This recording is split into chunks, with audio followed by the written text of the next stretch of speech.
Assalamu alaikum everyone, 70s other reaction back with other reaction. Yo lovers, yes.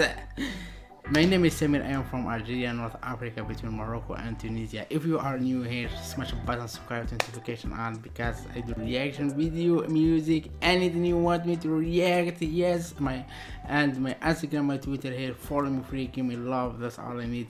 Come with, is Malaysia worth visit? Yes, I love visit Malaysia a lot. It is big country, big. I love. Let's check it and let's start with the video and let's check it what's going on here. What 2 1? It is coming right now. It is start. Look, this is beautiful. Look at this. Look at this.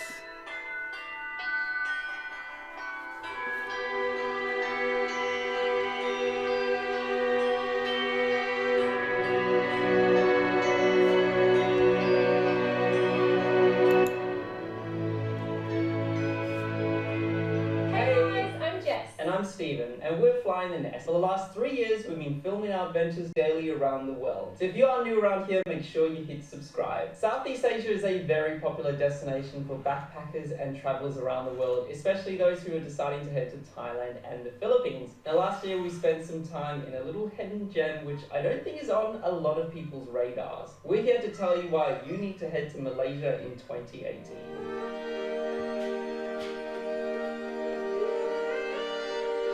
Number 10, explore the city of Kuala Lumpur. Now, Kuala Lumpur is the capital city of Malaysia and probably the city you flew into, and it is well worth spending a couple of days here before heading off and seeing the rest of Malaysia. Now, this is one of the most pristine and cleanest cities that we've ever been to in Asia, and there's an iconic site there which you cannot miss, the Petronas Towers. Stephen is obsessed with filming and taking photos of the Petronas Towers. Now when we arrived, we didn't realise it was Earth Day, so we arrived late at night, looked for the towers and couldn't see them anywhere. And people say that this is the #1 hotel to see the Petronas Towers, but when we pulled up, we asked them, we were like, why can't we see the Petronas Towers? They're like, it's Earth Hour. Where are they? Felt a bit ripped off. Like, all the lights were off, and this barely ever happens, so we were able to sit in our hotel room and watch the lights turn back on. It was such a cool experience.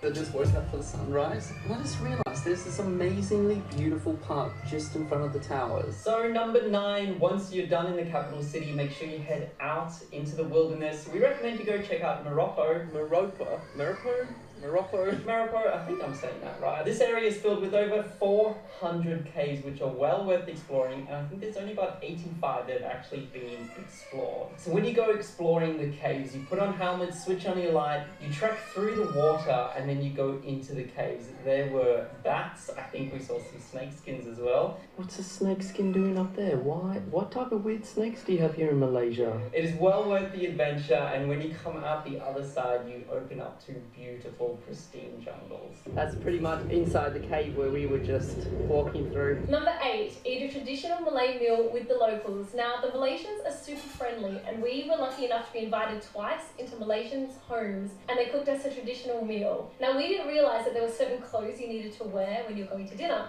so they're called sarong. Oh, we call it sarong in Australia? Yeah, we use the word. Yes. And not only the girls have to wear it, the boys have to as well, and Stephen had a bit of struggle putting his on. Yeah, so then we had some locals trying to show me how to do it, and I still failed. I should be the teacher. Just shut this out. No, not like this. But it is such a cool experience because a lot of the local Malaysians, especially if you leave Kuala Lumpur and you get the authentic experience, they eat on the floor, which is quite different to what we do, but they also eat with their hands. So you grab like some rice, you mix it in with your curry and you just eat it. The food is good and you are doing good. Yeah, he did it. But there's also like all these rules as well, like you had to eat with a certain hand and the way that you have to wash your hand and how you grab food, not over people and stuff. It was so interesting. It was almost like a bit of a ritual. Yeah. Because there were certain rules, but you know, the locals didn't mind. They didn't speak a word of English. They laughed at how we did it. The Malaysians are so friendly. And the food is So much. Okay. Okay. You hold it like this. Number 7, make sure you go see the street art and try the food in Penang. Now, Penang Island is just off the coast of Malaysia. It's actually super easy to get to. You can just train into a local train station and even jump on the local boats to get there. But when you finally arrive in Penang, it is filled with beautiful art that is interactive. These guys have found themselves a photographer.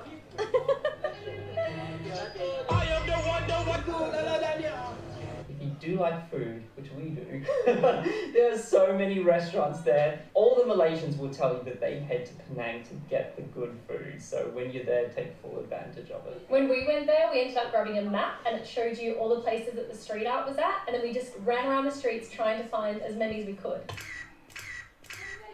Also, we saw this guy in the streets, which tops off Penang.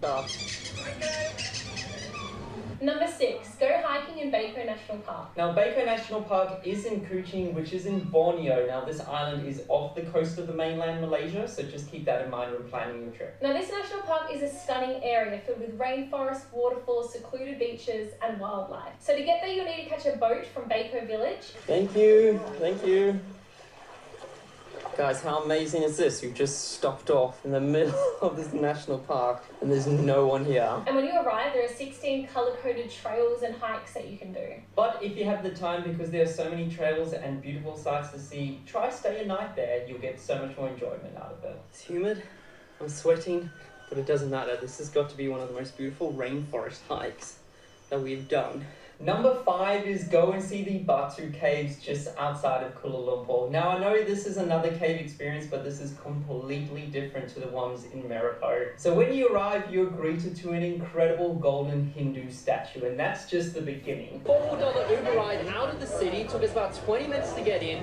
Entrance is free, you can do a donation because it is a temple, but it's a Hindu temple. So once you climb the 160 steps to the caves, that's where all the fun begins. They've built temples inside of these caves and the architecture is well worth the climb up there. Definitely check it out, especially if you just have a layover in Kuala Lumpur and have enough time to leave the airport. Wow, this looks like something that was straight out of Tomb Raider. Number 4, volunteer with orangutans. Now, in Taiping, on an island called Orangutan Island, you can go and volunteer with, I think it was over 16 orangutans.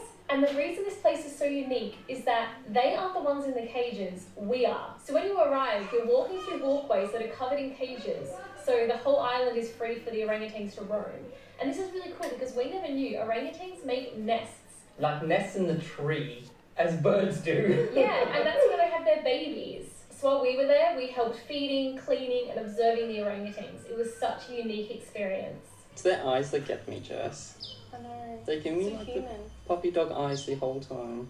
So coming in at number 3 is have that resort experience in Asia. We decided to stay at the Hilton in Kota Kinabalu, and this is great for those travelers who just want to sit on the beach, drink some cocktails, and enjoy life. There are a lot of adventurous activities you can do at the hotel, almost like a little hub in itself. Yeah, we went parasailing, we went on a hike, remember, in the morning, and had breakfast overlooking Mount Kinabalu. It was beautiful. They've got the perfect lookout. Can you see the mountain? It was our first time trying teppanyaki, which is like a Japanese dish, but we had that there, and we may have had some cheeky massages. It was great. We actually ended our Malaysian trip doing that, yes. And it was so nice. They filled up our bath over dinner with some rose petals. Yes! That's so cool! And number 2, for those that don't want the resort experience, you need to go and camp in the Malaysian jungle. So during our time in Morocco, we spent a night in the jungle. Now, this wasn't just a standard camping. We were literally sleeping under leaves, basically. We had to create our tent. So we gathered leaves, built it up. We did bring some food with us. We prepared it with the local river. We made a fire and stayed the night. If the food is done, so that is good news. We totally guessed. There's no oven beeper timer. We don't even know how hot that fire is. This is as basic and rustic as you can get. Just think Bear Grylls in the middle That's of what I the felt Malaysian like. jungle. I was like an Australian Bear Grylls. Jess, how much do you feel like you're trekking through Jurassic Park right now? I'm jealous here.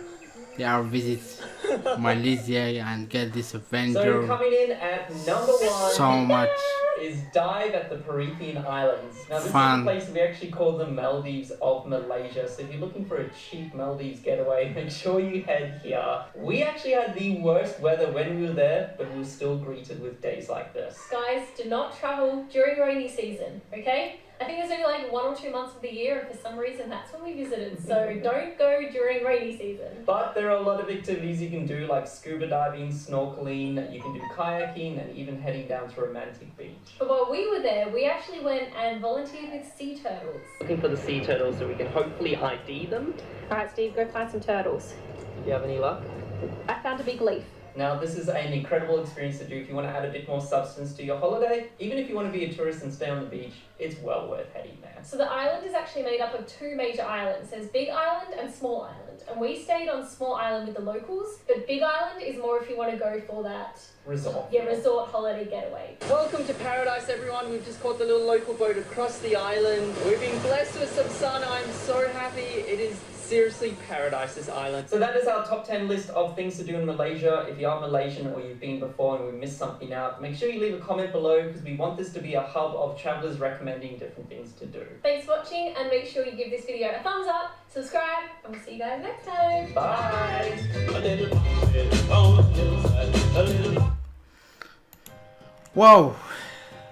Whoa, this make me feel like I want to visit like Malaysia now, right now, taking my, but I need money. I need money to go there. Yes, right? If you love my reaction, if you love my face, if you love everything here, smash a button, subscribe, notification on. And Malaysia lovers, thank you for subscribing, thank you for comment, thank you for like, and see you next video. Inshallah, thank you and see ya.